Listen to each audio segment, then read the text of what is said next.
ఎప్పటి నుంచో మాటలకే పరిమితమైన కొత్త కూటమి ఇప్పుడు నిజం కాబోతోందా? మోదీని బీజేపీ హవాని ఎదుర్కొనేందుకు విపక్షాలన్నీ జట్టు కడుతున్నాయా? తెర వెనక జరుగుతున్న పరిణామాలన్నీ మహాకూటమి వైపు అడుగులు వేస్తున్నాయి. తాజాగా సోనియాతో నితీష్ కుమార్ సమావేశం కాగా భువనేశ్వర్లో నవీన్ పట్నాయక్తో మమతా భేటీ ఇప్పుడు ప్రాధాన్యాన్ని సంతరించుకున్నాయి. కాంగ్రెస్ అధినేత్రి సోనియా గాంధీతో బీహార్ సీఎం నితీష్ కుమార్ భేటీ. భువనేశ్వర్లో నవీన్ పట్నాయక్తో మమతా బెనర్జీ సుదీర్ఘ చర్చలు. ఈ రెండు భేటీలు భవిష్యత్ రాజకీయ ముఖచిత్రానికి ఇప్పుడే హింట్లిచ్చేస్తున్నాయి. మోదీ హవాను తట్టుకొని బీజేపీతో తలపడాలంటే రాజకీయ పక్షాలన్నీ ఒకటవ్వాలన్న డిమాండ్ ఎప్పటినుంచో ఉంది. కానీ ఇప్పుడు అందుకోసం చర్యలు ఊపందుకున్నాయి. మరీ ముఖ్యంగా కేంద్రం తీసుకుంటున్న నిర్ణయాలు, చర్యలపై భగ్గుమంటున్న వివిధ రాష్ట్రాల నేతలు చేతులు కలిపేందుకు సిద్ధమవుతున్నారు. ఆ ప్రయత్నంలో భాగంగానే ఈ వరుస భేటీలన్న వార్తలు జోరందుకున్నాయి.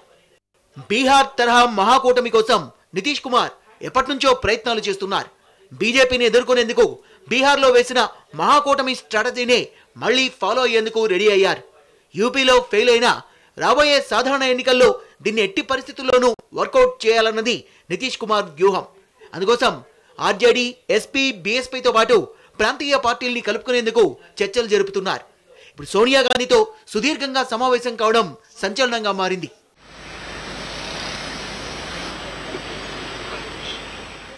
ఢిల్లీకి వచ్చిన నితీష్ కుమార్ సోనియా గాంధీతో భేటీ అయ్యారు.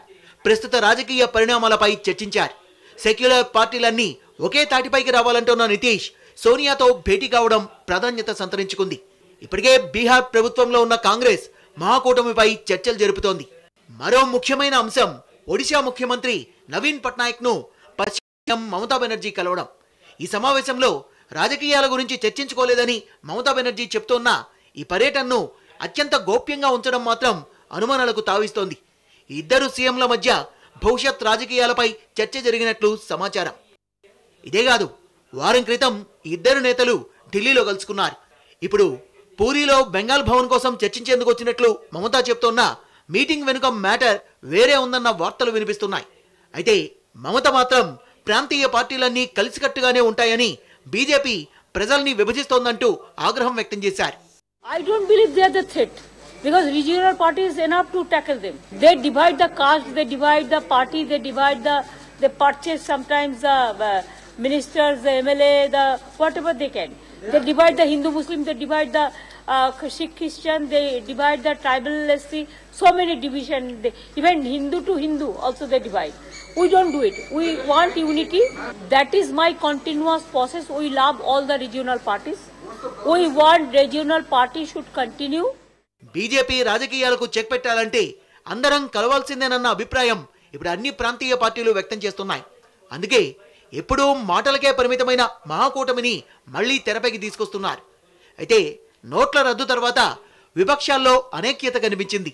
మరిప్పుడు మోదీ హవాకు చెక్ పెట్టేందుకు అంతా కలిసొస్తారా అన్నదే ఇక్కడ అసలు పాయింట్.